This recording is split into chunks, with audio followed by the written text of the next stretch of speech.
Good afternoon, everybody, and welcome to Live at 4. Hope you had a nice weekend. Eric Franke with us again. You got one more week in you? One more week as Mark continues his tour of the Caribbean. He will be back 1 week from today. He'll be back on Christmas Eve. We've always joked about how he always picks the best weeks. This week? Not this time. He's missing some pretty good weather around here for this time of the year. Wasn't it amazing over the weekend? Beautiful again today as well. Good stuff. We'll get an update on the forecast in just a second. But here's what's making news on this Monday.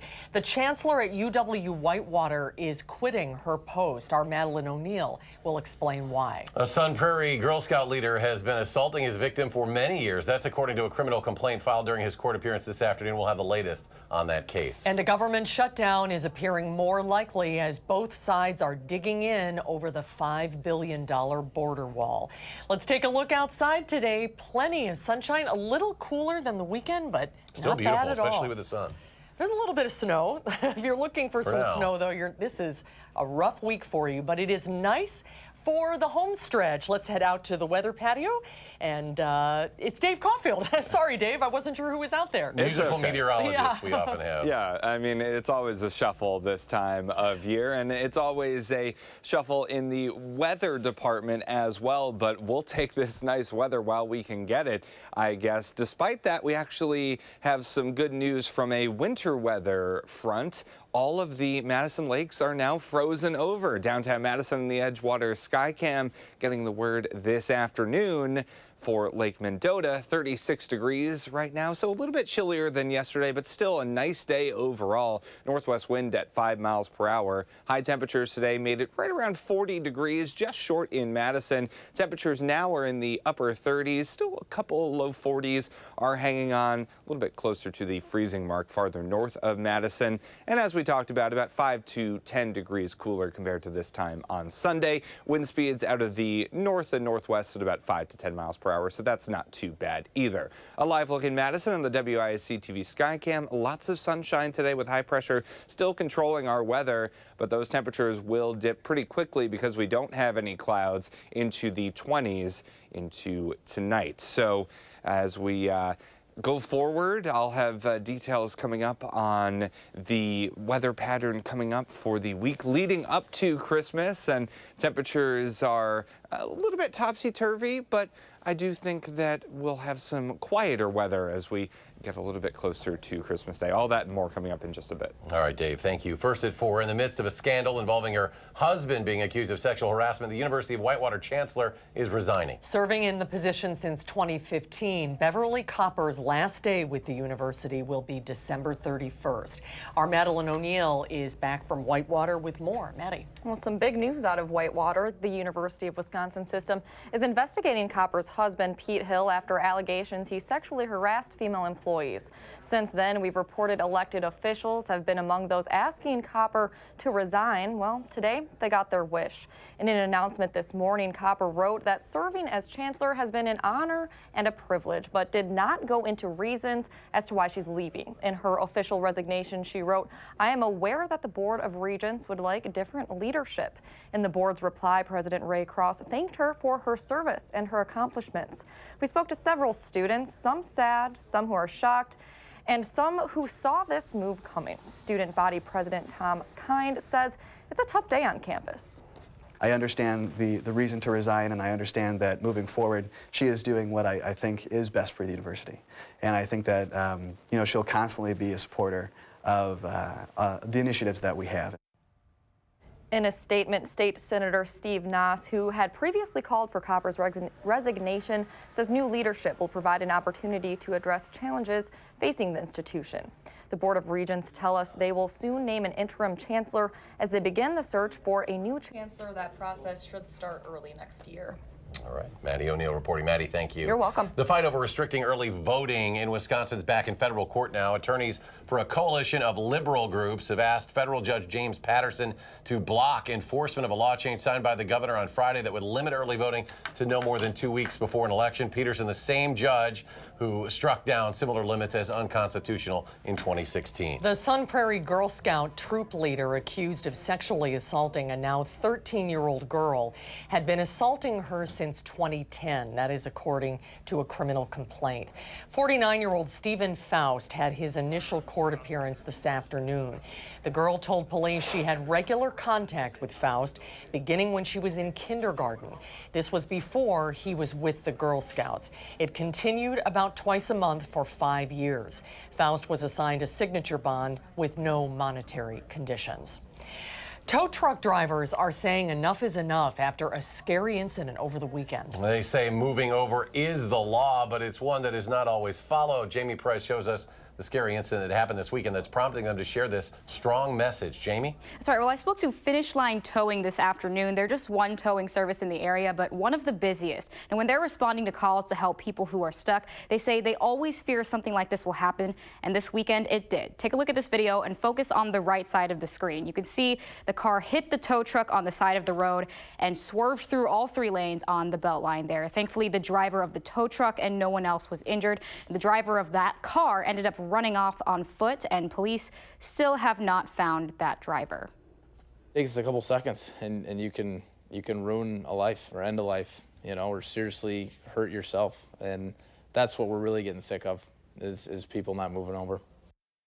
John added he thinks that a lot of people hear the slow down and move over law, but don't take it seriously until they're the ones that are stuck on the side of the road and can feel the impact of the cars that are rushing by and just how scary it really is. And he wanted to take this opportunity to remind people to think of the safety of others. It takes just a couple of seconds to move over and create safer road space for everyone. Boy, such an important reminder. Jamie Perez in studio with us. Jamie, thank you. Thank you, Jamie. Former FBI Director James Comey was back on Capitol Hill today to talk in closed session to the House Judiciary Committee for a second time. He was asked by lawmakers about his decision-making as head of the FBI around the 2016 presidential election. Afterward, he had harsh words for President Trump. The FBI's reputation has taken a big hit because the President of the United States, with his acolytes, has lied about it constantly. And in the face of those lies, a whole lot of good people who watch your network believe that nonsense. That's a tragedy. That will be undone eventually, but that damage has nothing to do with me. Interior Secretary Ryan Zinke announced this weekend he will be leaving the administration by the end of the year. President Trump invited Zinke to the White House today and tweeted, quote, "Ryan has accomplished much during his tenure, and I want to thank him for his service to our nation." Secretary Zinke's time in office has not been without controversy, however. The Department of Justice looking into whether a land deal struck with Halliburton in his hometown of Whitefish, Montana is a conflict of interest. Governor Walker, by the way, said to be under consideration for this cabinet position, and he is in Washington today. The governor's office says he is there to attend a reception at the White House. The deadline to avoid a government shutdown is 5 days away, yet the president and congressional Democrats are doubling down on opposite sides of the demand for a $5 billion border wall. Nicole Killian is on Capitol Hill with more.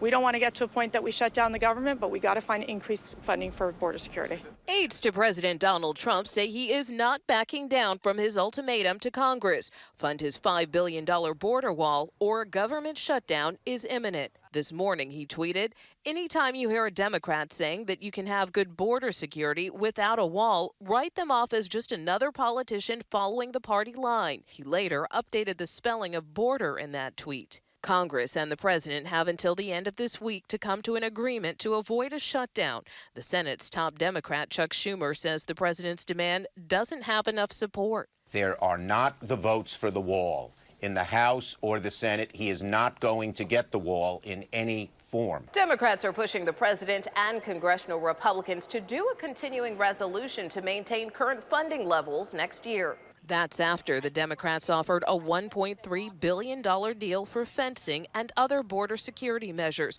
which was shot down by President Trump. More than 420,000 federal employees, including more than 41,000 law enforcement officers, would have to work through the holidays without pay if the government shuts down. In Washington, Nicole Killian for WISC News 3. More than 380,000 federal workers would be furloughed during the holiday season if the government shuts down. Well, the dive continues for the Dow, falling under the 24,000 mark, now plummeting more than 507 points today. The NASDAQ dropped 157, the S&P 500 off 54. The deadline to send those holiday gifts so they arrive in time for Christmas quickly approaching now. First-class mail and priority mail needs to be sent by Thursday. UPS and FedEx have a Friday deadline, and the Postal Service says packages sent with Priority Mail Express need to be mailed by Saturday. Shipping companies expect a record year fueled by all the e-commerce. Buying something online kicks off a nationwide sprint to get your package on its way. Chris Van Cleve shows us how it all works. From the unending roar of jet engines to the constant hum of conveyor belts, it's beginning to sound a lot like Christmas at UPS Worldport in Louisville, Kentucky. UPS's main package sorting facility is working around the clock, processing 115 packages a second. Boxes arrive at Worldport by plane in these containers. Once on the conveyor belt, the packages wind their way through the 5.2 million square foot facility. These codes on the boxes are repeatedly scanned, directing them. The belt knows to drop a box in just the right bag, headed to just the right place. By then, the bags of packages are loaded into these freight containers Leslie Gorin calls boxes. It's like a game of Tetris, just finding the right spot for the box. And while she's packing planes, meteorologist Jeffrey Sarver is scanning the skies for bad weather. Our biggest job is to look at any weather that's going to impact our operation and try to find a way around it. Then it's up to the pilots who fly UPS's 248 planes, plus 35 more they've leased for the holidays. Captain Sean Horton's tie even says, "I am Santa." He knows he's not, but he's happy to help Old St. Nick. We do our best to make sure that no kid is disappointed on Christmas morning. Once Horton's 767 lands, the boxes make their way to those brown vans UPS calls package cars and to your door by Christmas, if you ship by Friday. Chris Van Cleve, CBS News, Louisville, Kentucky. UPS expects to deliver around 800 million packages this holiday season. Incredible. Coming up, Clint Eastwood plays a 90-year-old asked to drive a package across Illinois. That's a different kind of package in this one. Our film critic gives us his thoughts on Eastwood's role in The Mule when Live at 4 continues.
was a terrible father.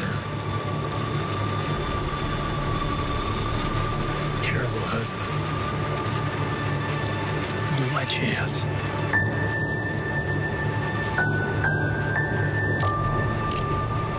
I didn't deserve forgiveness.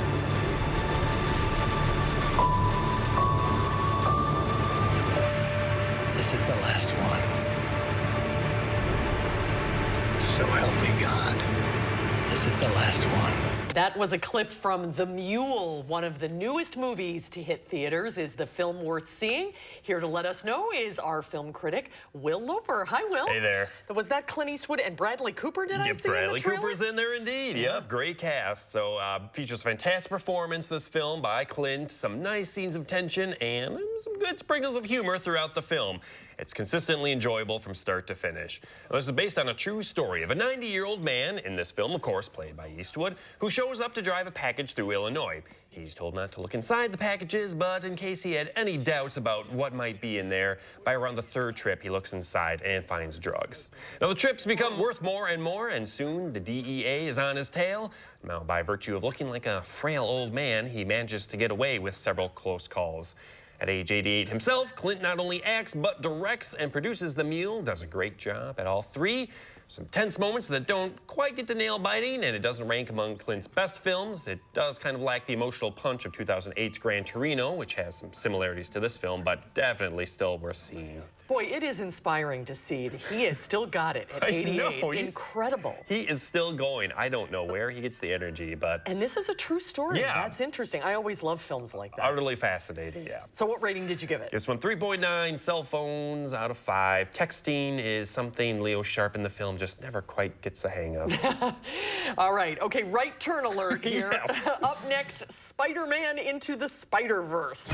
My name is Miles Morales. I'm the one and only Spider-Man. At least that's what I thought. You ever hear of the Super Collider? You're gonna love this. Dimension opening now. You're like me. That's impossible. A little bit different, yeah. So this is an animated film in which our protagonist, teenage Miles Morales, gets bit by a spider and gains superpowers. Something that feels like it's been done a couple hundred times by now. Well, that's until 6 Spider-Man universes all collide, and suddenly Miles is joined by an out-of-shape older Spider-Man, a female Spider-Gwen, a black and white noir Spider-Man voiced by Nicolas Cage, an anime schoolgirl with a spider robot, and a spider pig. It all sounds insane, and it really is. But, hey, it's actually the most fun at the movies I've had all year. Really? It is, if you can believe it. This movie's gorgeously animated. It's got some jaw-dropping visuals, amazing action, laugh-out-loud writing, and most importantly, heart. Now, if you told me at the beginning of the year that 6 spider people in a movie would beat both a Disney and a Pixar film for Best Animated Film of the Year, I'd have called you crazy. But here we are. This is it. Just go and see this movie. It is a very creative take on Spider-Man. Like, when I first thought about it, I thought, oh, well, we're getting Spider-Man out. But this is very unique. It is so fresh. It is such a unique take on in the superhero genre in all, and a great cast in this one as well, doing all of the voices. Jake Johnson, I mean, Nick Cage voicing the Spider-Man, Wow. Haley Steinfeld. Yeah, it's great.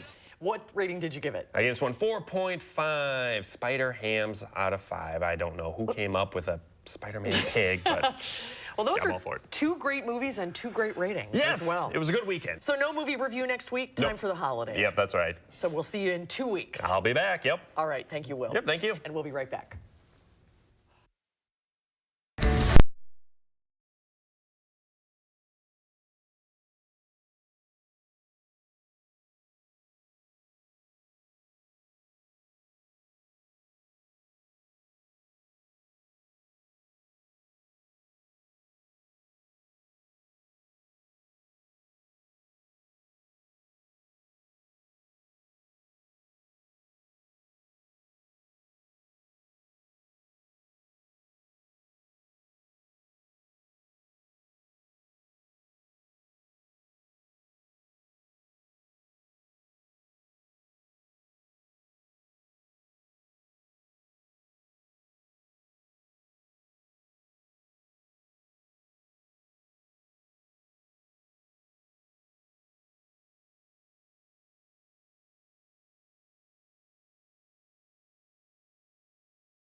All right, take a look at this. Kate, known as Mr. Kate on YouTube, and Joey are expecting their first child with their eyes closed. Her sister hands them both brushes and instructs them to paint all over each other. The paint isn't actually gray. That's just an editing trick to add more suspense to the big reveal. After about a minute, her sister starts the countdown to open their eyes. The cool editing trick shows they are painting with blue paint. That's pretty cool. We all know what that means. A little boy is on the way. Man, this gender reveal thing is a big business. Becoming a big craze. Yeah. It's stressing me out. There you go. Today, December 17th, and by presidential proclamation, it is Wright Brothers Day, commemorating the first successful powered airplane flights. This was near Kitty Hawk, North Carolina, the Outer Banks. Orville and Wilbur Wright, the brothers, made 4 flights that day, the longest lasting almost a minute, covering a whopping 850 feet. I've been to Kitty Hawk, kind of a cool little place. Yeah, very cool. And order up some pancakes. Today is National Maple Syrup Day. Did you know it takes about 40 gallons of maple sap to make just 1 gallon of syrup? Doesn't seem like a great ratio, but Vermont is the largest producer of maple syrup in the United States. Up until the 1930s, the U.S. led in maple syrup production, but now, of course, Canada, the largest maple syrup producer. And we want to say congratulations to our meteorologist, Dana Fulton, who got married on Saturday. She put this picture out on Twitter. That's her and her now husband, Jared. They got married in North Carolina. And she'll be back middle of next week, I think. I'm sure she'll share more pictures and tell us all about it. Wow, does she look beautiful. Down there near Asheville, and they had a lot of snow the week or so prior to her wedding. I know she was a little concerned about that. I think it was okay on the wedding day, though. So that's all that matters. It's always risky, meteorologists planning anything outdoors, because Mother Nature always wants to get us. So congrats to Dana, that's for sure. And congrats to us, because we've been dealing with some great weather in Dana's absence. Coincidence? I don't know. But we'll talk about some more mild weather on the way when Live at 4 continues.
Good afternoon. I hope you had a great Monday so far. A cold front came through overnight and knocked our temperatures down about 5 to 10 degrees today. But really, I think those highs did a little bit better than advertised. So that's good news. Also good news for fans of ice fishing and just winter weather, winter scenery across southern Wisconsin. Despite the mild air that we've had in town because of the cold temperatures at night, cold water, and some light winds over the last couple of days, we now have all of our major lakes frozen in Madison. Believe it or not, I know a lot of people commenting that can't be possibly true. Well, according to the folks at Clean Lakes Alliance, we are dealing with frozen lakes. So Lake Mendota froze over the weekend on December 15th. That's 12 days earlier than 2017. Lake Wingra, always usually the first to freeze over on the 7th of December, and the 11th is when Lake Mendota froze this year. Both of those lakes, the major ones, Monona and Mendota, coming in with a freeze date ahead of average, ahead of schedule. Usually we're talking about the 15th for Monona and the 20th of December for Lake Mendota. And usually we're talking about 3.5 months of total duration of the lake freezing season, but we're not even close to the latest freeze, which happened basically in February. Oh man, that is a long wait. But just because these lakes are frozen, quote unquote, doesn't mean there are not areas of thin ice. So watch out for that as you go out ice fishing over the next couple of days and weeks. Remember, about 8 to 12 inches of ice is what we need for cars and small trucks, and medium trucks 12 to 15 inches of ice. You can see a little bit of that ice on our Edgewater Skycam overlooking downtown Madison and Lake Mendota. Today's high, 39 degrees, normal is 29, so still running about 10 degrees above normal for this time of year. And when you see how long we've been dealing with above normal temperatures, it really is remarkable that we got all the lakes to freeze basically during that time. And I think we're going to continue to deal with above normal temperatures over the next few days. 39 the high in Madison, about 10 degrees above normal. 43 the high in Janesville, 35 in the Dells, and 40 in Lone Rock. So a little bit chillier compared to yesterday, but still bearable outside for sure. Temperatures have decreased into the mid-30s in Madison, 33 in the Dells, and wind chills are pretty close to what the thermometer is suggesting. The winds are coming down a little bit out of the north and west at about 5 to 10 miles per hour. So here's what I was talking about with the high temperature trend. We stay in the 40s for Tuesday and Wednesday, but then we're just above normal into the start of the weekend, and then the last couple of days leading up to Christmas, I think we're really close to basically right where we should be for this time of year, which is the upper 20s. Tonight, mostly clear, a little colder, temperatures in the low 20s.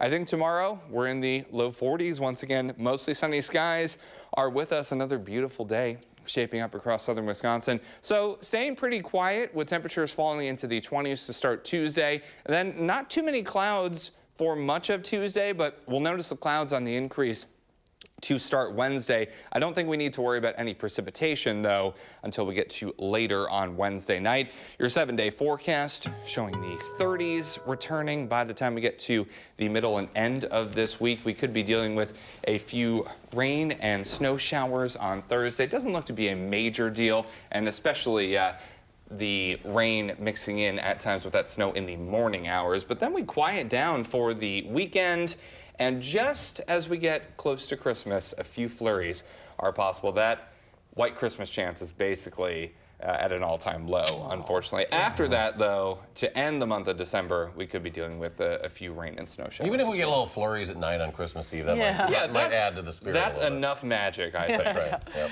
All right, thank you, Thanks, Dave.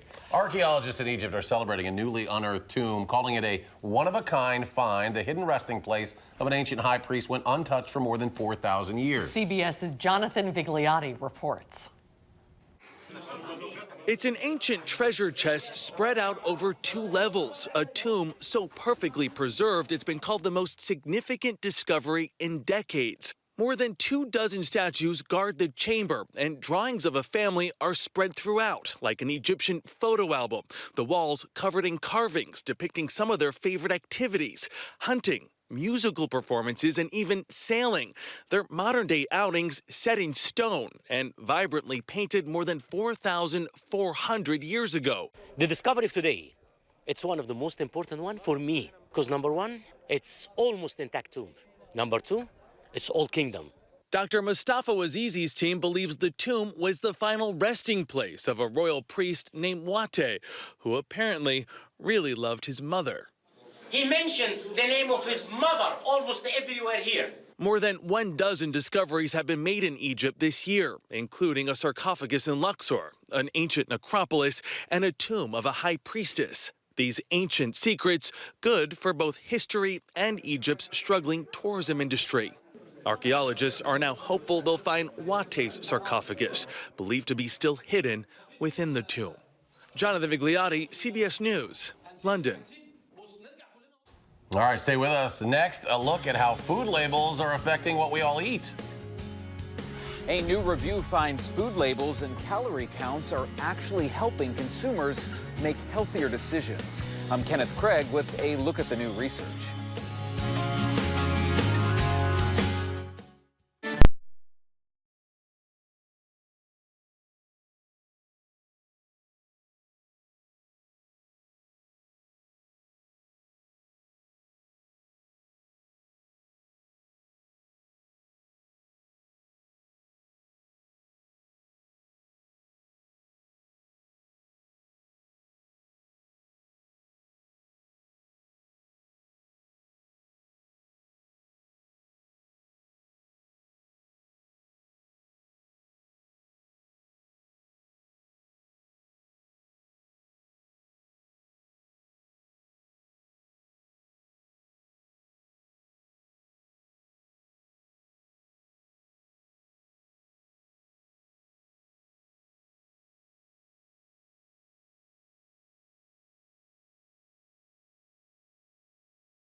Well, despite the warm weather in Madison over the weekend, Lake Mendota is officially frozen over, according to a news release. I think they're walking out to the pier to check it out for themselves. I don't know if I'd, walk all the way across it. They want you to be very, very cautious there, but that was from the Clean Lakes Alliance that it is frozen over.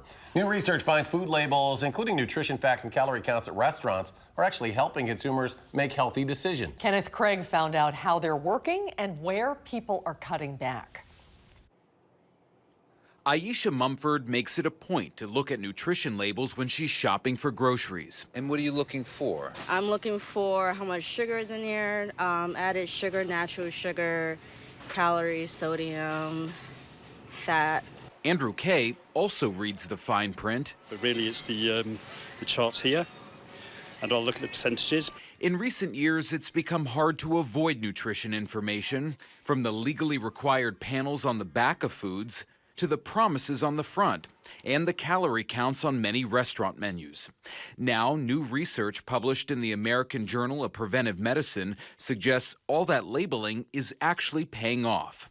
Lindsay Malone is a nutritionist with the Cleveland Clinic. What they found was that it did influence consumer behavior, so it had some positive impacts. Researchers analyzed 60 studies on shopping and eating habits between 1990 and 2014.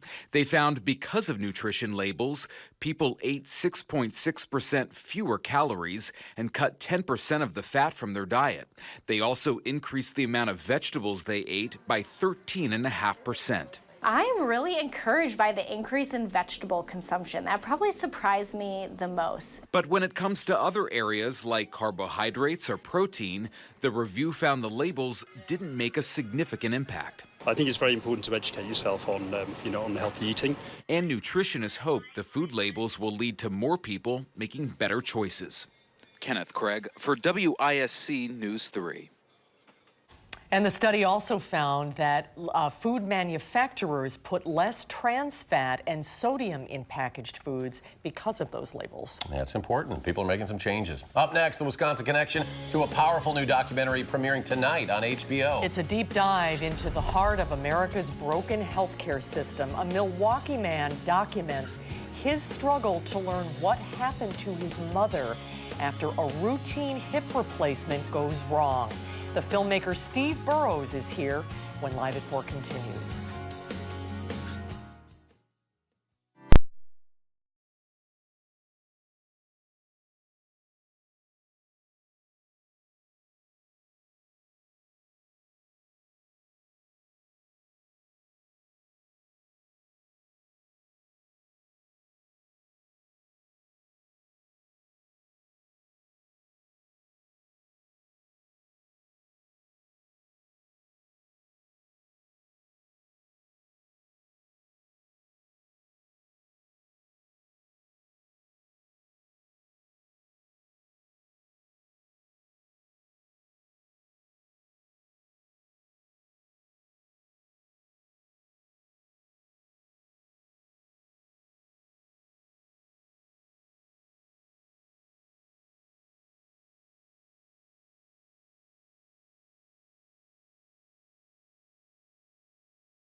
Good afternoon. Here's your Monday First Alert traffic update, taking a live look at the Beltline and West Broadway. You can see off in the distance some emergency lights. There is an incident on the eastbound Beltline right near West Broadway, and that's showing up right now on our traffic map as well.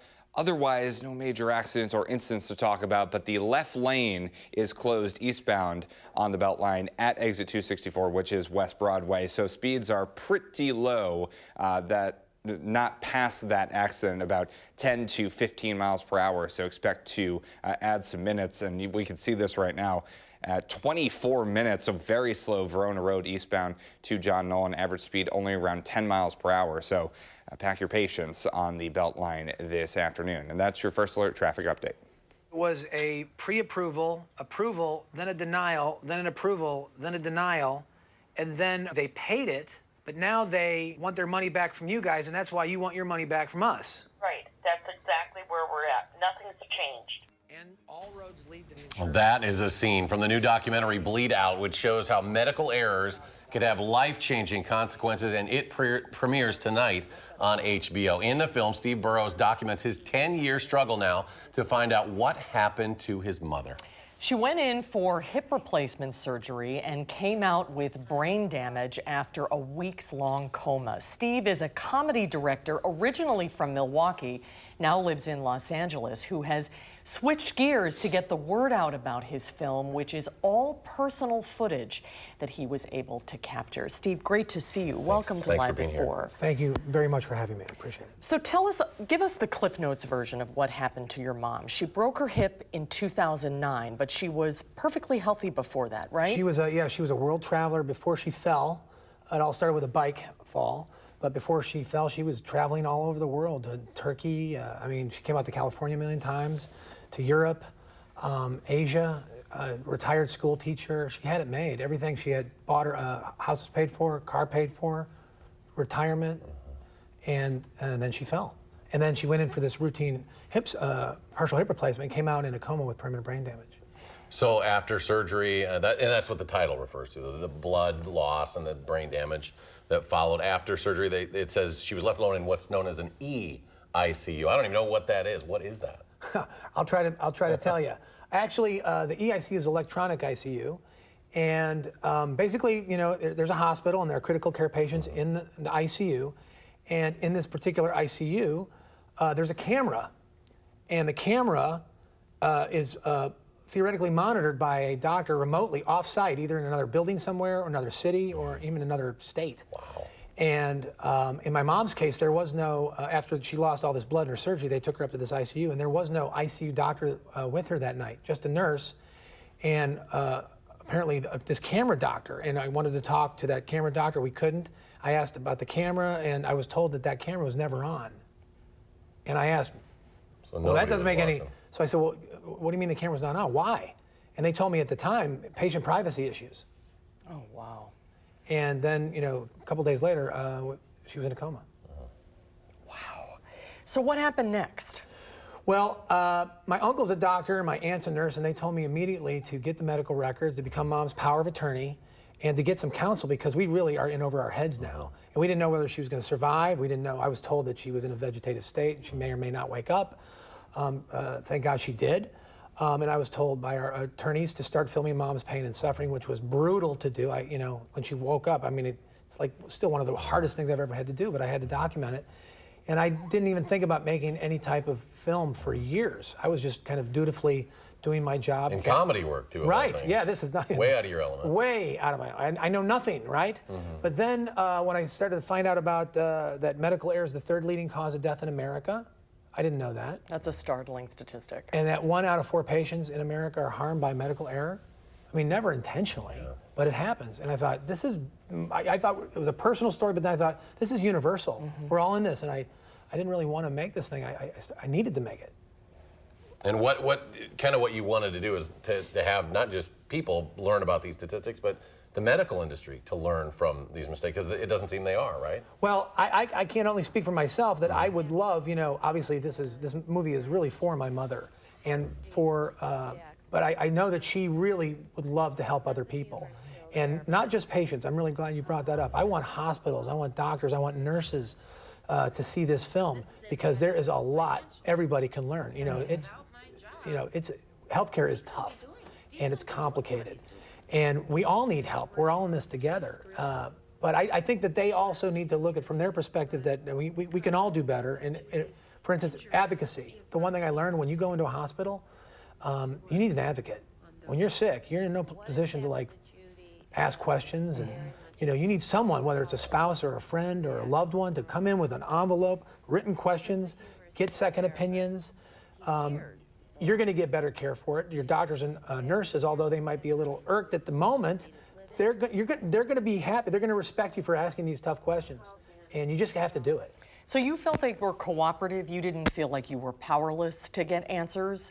You mean back then? Yeah. Oh, I was asking questions, and I was not getting answers. And I can tell you, even after all these years, which you'll see in the film, I still only have questions. I don't have a lot of answers. And how is your mom today? My mom she's alive.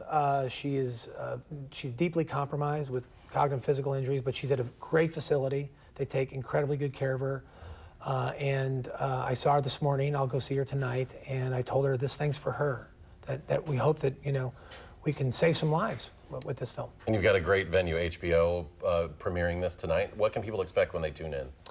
Well, this is pretty powerful and deep stuff. It's a brutal film in a lot of ways, but it's a love story, it's a war story, it's a medical thriller, it's a legal thriller, it's cautionary tale. It's a cautionary tale. It's a horror story, but mostly it's a story about what happened to my mom and how can we avoid this in the future. Mm-hmm. So you sued for medical malpractice. We did. What is the state of your lawsuit? We had a trial back in 2016, and we lost. I mean, this was a pretty clear case, but we lost. Yeah, sometimes even in what seems like a open and shut, like somebody was at fault, you're stuck on the bill for outrageous bills, right? Well, my mom is actually, she lost everything she had by 2012. Wow. And we're paying for her now.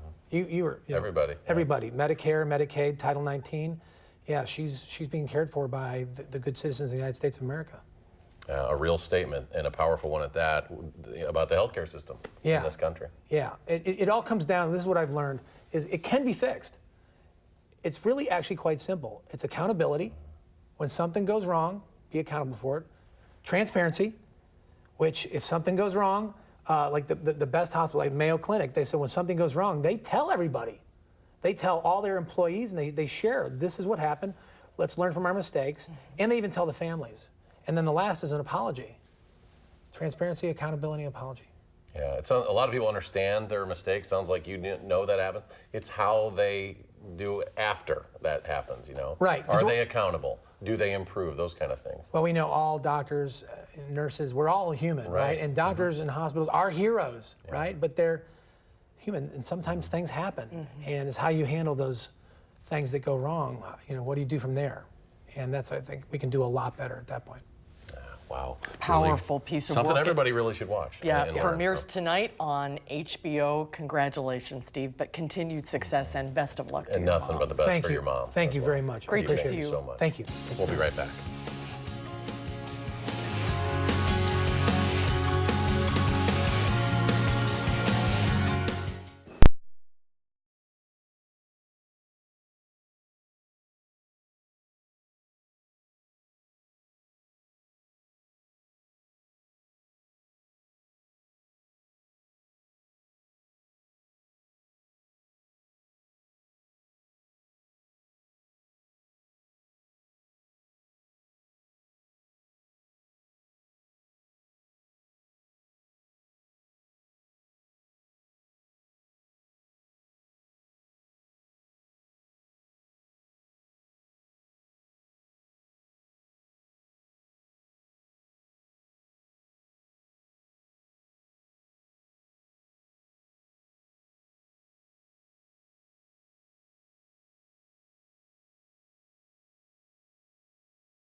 Dave is back. A final check. Yeah, a little bit chillier tonight compared to what we were yesterday. About 10 degrees chillier, in fact, in most spots. And as we head into the next few hours, we'll be looking at things. Cooling off will be in the 20s overnight. There we go. Graphics cooperating with me. And we will settle into the mid-20s as we head into the start of Tuesday. And a little bit milder tomorrow with that sunshine still with us. All right. Dave, thank you very much. Thank you, Dave. Here's what's coming up tomorrow on Live at 4. Homes are becoming smarter. Consumer Report shows you how to buy and connect high-tech devices. And Angie Horkin from the Wisconsin Beef Council has some great holiday appetizers. That's tomorrow on the next Live at 4.